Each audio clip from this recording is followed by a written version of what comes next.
Estados Unidos y Canadá están al borde de una guerra sin precedentes y no te puedes perder este video porque vas a descubrir el plan secreto del presidente Donald Trump para invadir a nuestro país vecino, no reconocer sus fronteras y obligarlo a convertirse en el estado número 51. Quédate hasta el final para que entiendas de forma muy simple cómo el ministro de Canadá, Justin Trudeau, le plantó cara a Washington amenazando con un contraataque económico masivo que frenó la invasión justo a tiempo. Canadá jamás se va a echar para atrás, Donald, y Canadá está dispuesta a defender cada pulgada de su territorio de tu régimen autoritario, represivo y depredador. A medida que nos enteramos de cómo, al principio de este régimen de Donald Trump amenazó con que no reconocería la frontera canadiense y discutió invadir Canadá.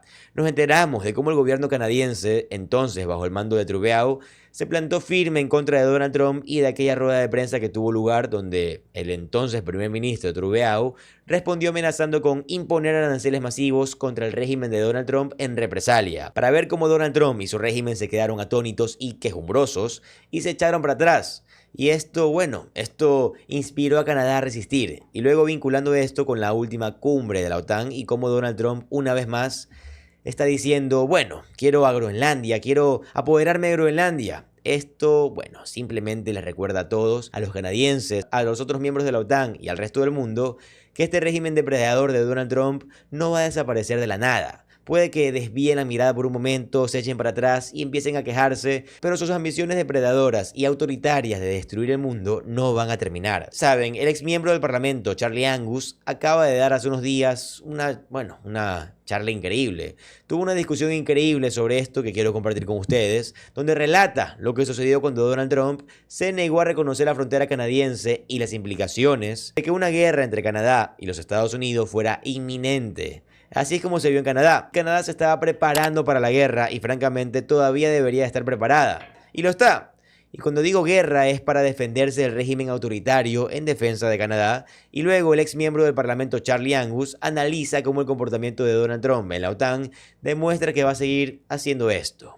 Y aquí es donde todo el mundo necesita unirse. Las democracias necesitan unirse. Todo esto para hacerle frente a este régimen de Donald Trump y a este despreciable embajador. Tienen a extra allá en Canadá, el embajador de Estados Unidos en Canadá. Esto fue lo que terminó diciendo Charlie Angus. Miren, por favor. So the threat to our border, to our sovereignty, to our nationhood is as serious as it can get. We're learning more now about the phone conversation between Donald Trump and Prime Minister Justin Trudeau, where Donald Trump made the explicit threat against our border, a threat that would create a destabilized situation where the United States could use any provocation to attack us.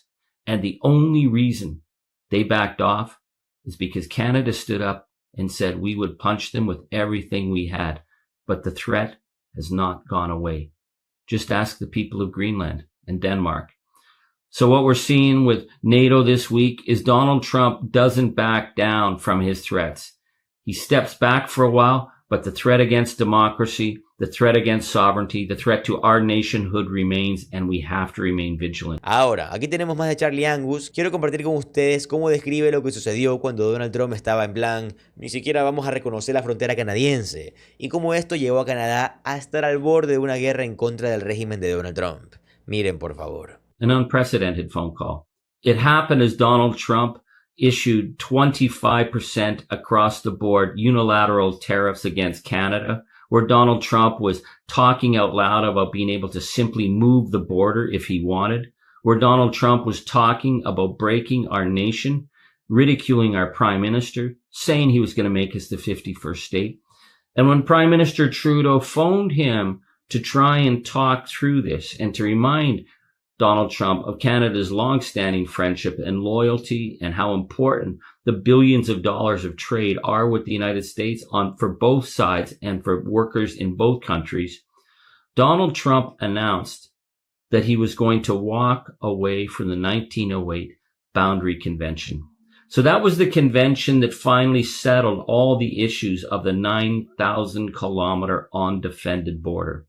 By making that threat, Donald Trump was saying he was going to plunge North America into a dangerously destabilized situation. By walking away on the recognition of our sovereignty, Donald Trump was creating a moment for provocation to target us in any way he wanted. Now, technically, Canada could say, well, we still had the 1818 Convention on the border and the 1846 Convention, but it wouldn't matter.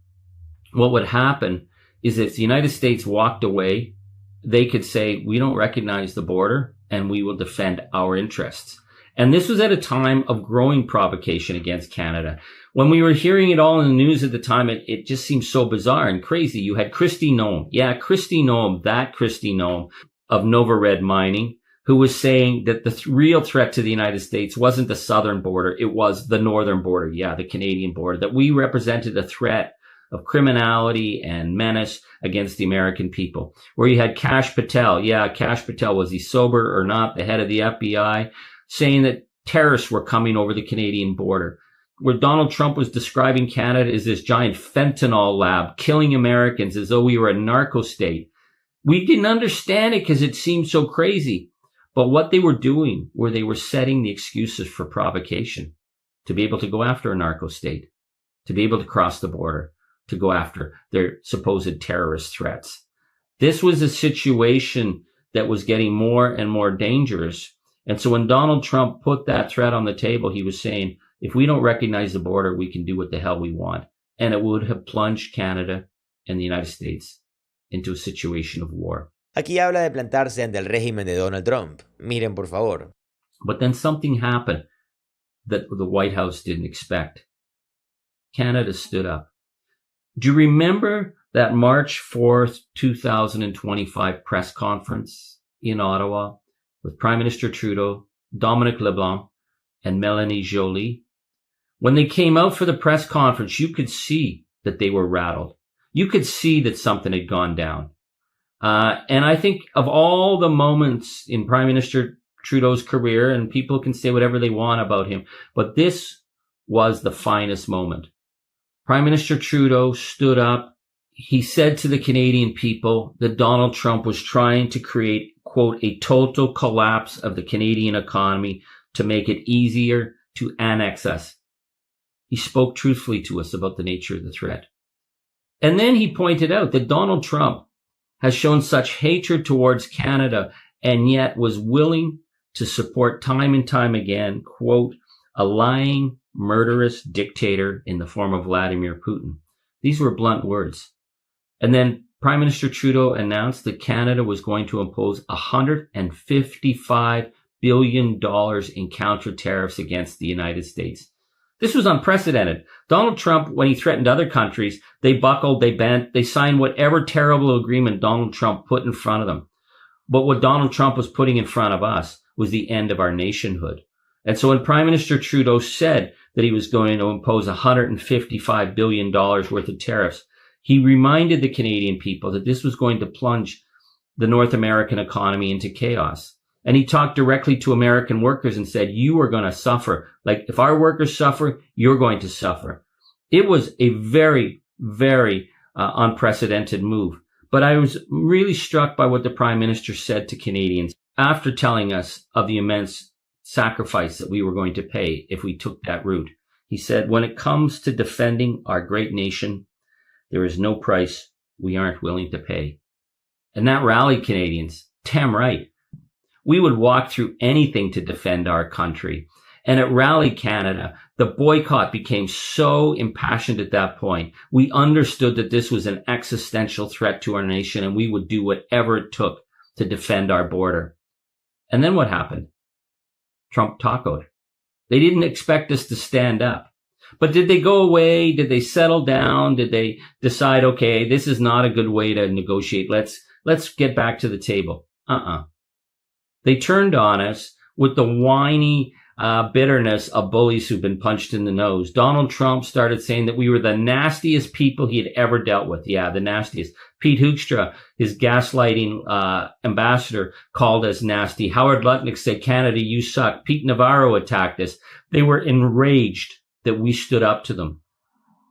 But what it shows also is that when you think of them refusing to open the Gordie Howe Bridge, when they refuse to negotiate on Kuzma, when they continue to gaslight and threaten us, it's because they haven't changed their view that they have the right to arbitrarily move that border or do whatever the hell they want with us.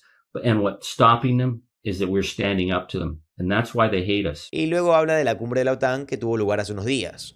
Observen a Charlie Angus. Charlie es el mejor, ¿verdad? Miren, por favor. So let's consider what happened this week at NATO. Donald Trump went to NATO. Did anyone think he was going to do anything other than try and undermine the alliance? Well, that's exactly what he did. And he targeted Greenland and Denmark.